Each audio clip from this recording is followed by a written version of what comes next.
Hello friends, welcome back to Technique. Today we'll be doing the detailed camera review of the Redmi 13 5G.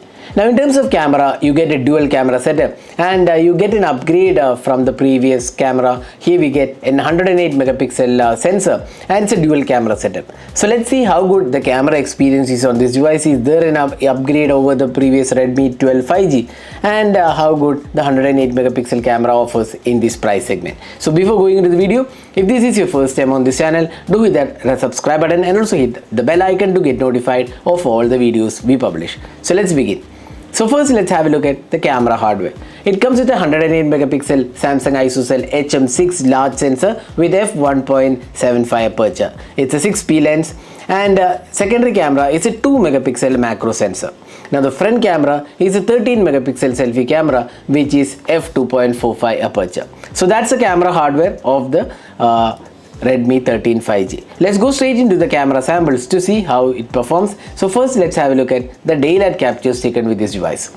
So looking at the daylight captures, you can see here there is good amount of details. The colors are pretty good and the sky colors also looks pretty natural. The HDR performance is also quite acceptable for a phone in this price segment and it resolves shadows pretty well. And the color accuracy is also pretty good and there is no oversaturation issues, more or less like natural colors, and even the sky colors looks very natural. We have taken most of the images in monsoon season, hence the sky colors are more or less cloudy, but overall we would say the quality definitely looks good for a phone in this price segment. The sharpness levels are also quite acceptable at this price segment. So Redmi 13 5G does a pretty good job in terms of daylight condition. Now there is also 3x in sensor zoom. Again you can see here there is decent amount of details and sharpness levels are also quite acceptable. Now moving on to the close-up shots.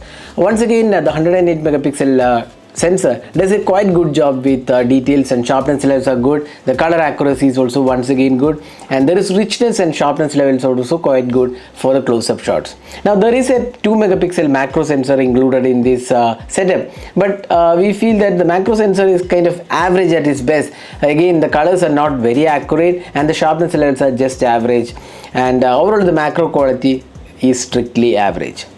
Now moving on to the portrait shots. Now the Redmi 13 5G produces pretty decent portraits. The skin tones are quite okay, I would say. Even in bright sunlight there is no over whitening of the face and the skin tones looks more or less natural looking. The edge detection also looks quite acceptable. So for a phone below the 15,000 price segment, the Redmi 13 5G provides decent portrait experience with good sharpness levels, quite good skin tones as well. Now moving on to the low light experience. In indoor artificial light, it produces decent results. The noise is kept to minimum. The sharpness levels are quite acceptable. And when light drops further, it is always better to turn on the night mode because without that you won't get much details. Now when night mode is turned on, the details are pretty decent, I would say. The sharpness levels is quite okay, but then some of the shots are a kind of blurry at times and kind of soft with low light experience, but overall I would say it's a decent performer in terms of low light experience. Now moving on to the selfie camera.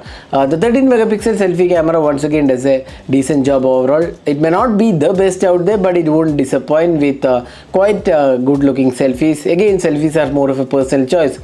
We definitely like the selfie quality. The edge detection portrait selfies were also quite good. Again, not very accurate, but more or less acceptable for a phone in this price segment. Now the low light selfies also turned out to be quite acceptable.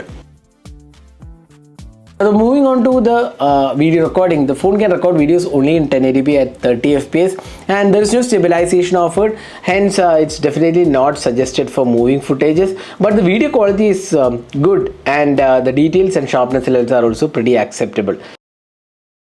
So this is the front facing camera sample taken with the Redmi 13 5G. It can record videos in 1080p at 30 fps, so you can judge yourself how good the clarity of the video is, the audio output and also the detailing with the front camera video. So that is a detailed camera review of the Redmi 13 5G. So as a whole we feel Redmi 13 5G does a quite good job with the 108 megapixel shooter. It has good details, good sharpness levels too, and the 3x in sensor zoom also works quite well.